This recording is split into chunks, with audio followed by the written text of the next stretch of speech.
Alright, so first we are going to gather a few pieces of firewood.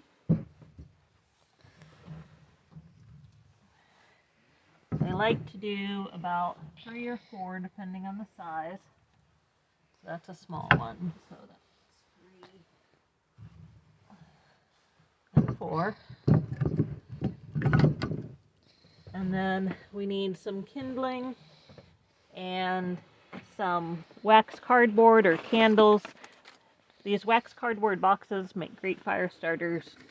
I prefer those when we can get them. The candles also can help get the fire going a little bit faster. If there's not wax cardboard, you can use newspapers and or regular cardboard. Alright, and then we're going to grab some pieces of the kindling.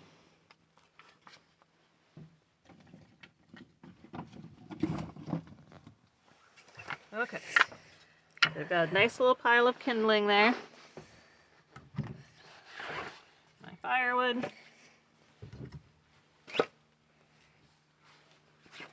Let's go inside.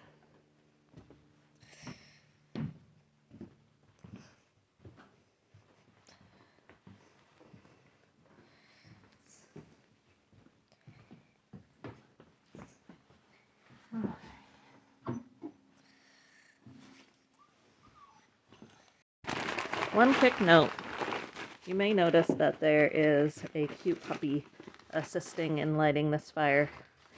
Puppies are not necessary for fire lighting or even recommended. So film.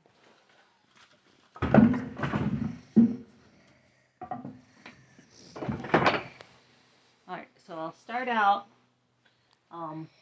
making sure that the ashes aren't too full. If they are, you can shovel them out into the ash bucket outside only. Always use the metal ash bucket. Never put ashes into anything else. Even if you think they're cool, they could still be hot inside. Okay, and then I don't want every tiny bit of ash out of the fire because the ashes can actually help hold the heat in nicely. But I'm going to sort of make a divot in the center for the air to get at the fire. I'm going to put some kindling on both sides to sort of prop up my fire starters. I'm putting my wax cardboard in there and leaving space for air underneath.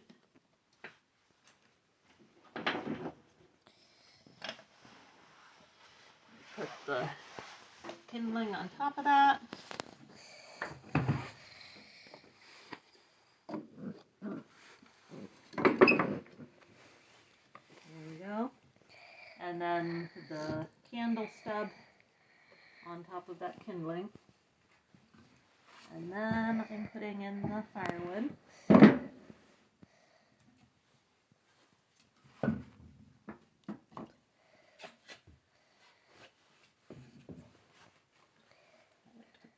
Smaller pieces down below because they're almost kindling. Just barely fits. So the fire is all ready to light here. I have the damper opened. You can see, let's see if we can focus in on there. There's a triangle above the damper that shows open and closed. So that's open and that is closed. Alright, so we have it open. Alright, let's go ahead and light the cardboard there in a couple places.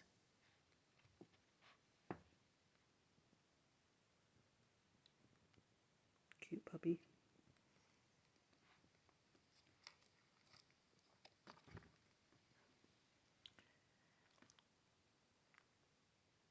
And once we're sure that it's caught, I'm going to go ahead and close the door. Oops, gotta move the box matches out of the way. Doesn't normally go there. Okay. And go ahead and close the door, but leave it open. Leave it open about that much. Sometimes, you know, more like half an inch crack is good. Alright, and we're just going to keep an eye on it here for a bit. So we've got a nice roaring fire now. And now's the time when we can shut the door the rest of the way.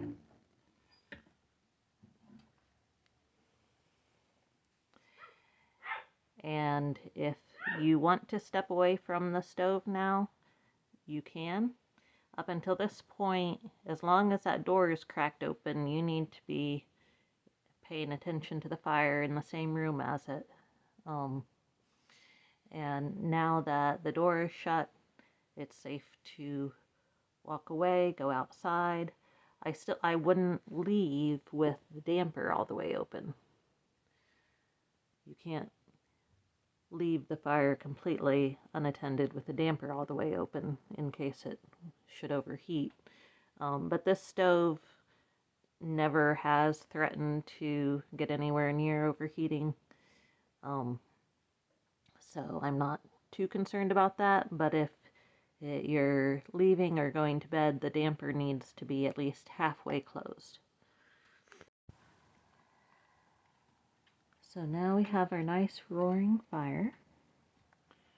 We have finally reached the optimal burn zone there on the thermometer. And we're going to go ahead and close this damper. We're going to close that about 2/3 the way. So there, about there. That will help it hold more of the heat. That will help hold more of the heat in the stove. Let less of the heat escape through the chimney, and you know, keep the fire burning just a little bit more slowly. At this point, if you're going to bed, you could close the damper more. Or if it's really cold and you need to add more wood to the fire, now is a good time to add a few more pieces and then bring it up to the burn zone again. Let's talk about the thermometer here for a moment. Optimal, the yellow optimal zone is what we call the burn zone. That's your ideal temperature for efficient burning, but also safe burning. So you see the white zone down there says creosote.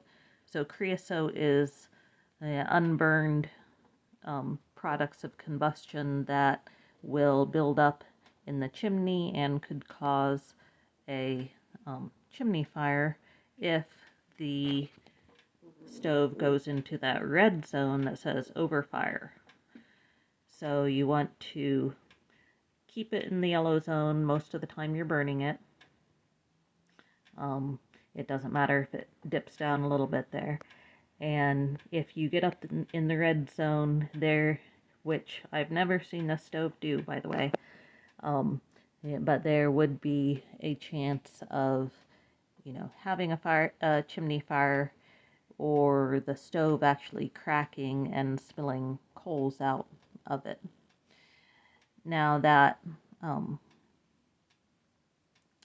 the signs to watch out for a chimney fire, it sounds sort of like, I've never experienced it, but I've heard it sounds sort of like a rushing wind, or even like a freight train. It's loud. You'll notice it. And if you suspect that there may be a chimney fire, you want to run outside, and, well, first close the damper, run outside and see if you actually see flames coming out of the top of the chimney. And if that is the case, call 911 first and then call us to let us know. But I trust that you will have no problems with the stove, and enjoy the warm, radiant heat of the wood stove.